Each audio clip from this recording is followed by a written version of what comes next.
জয়গুরু পরম দয়ালে শ্রীচরণে আমার প্রণাম।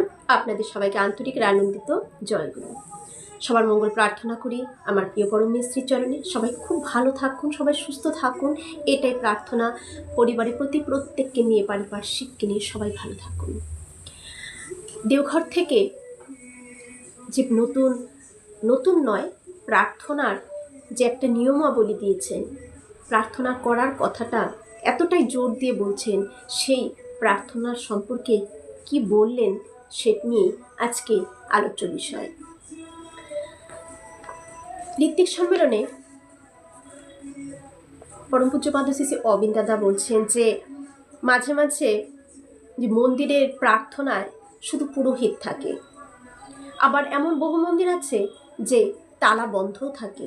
প্রার্থনা করার সময় কেউ নেই, তালা বন্ধ, ঠাকুর একা বসে থাকে।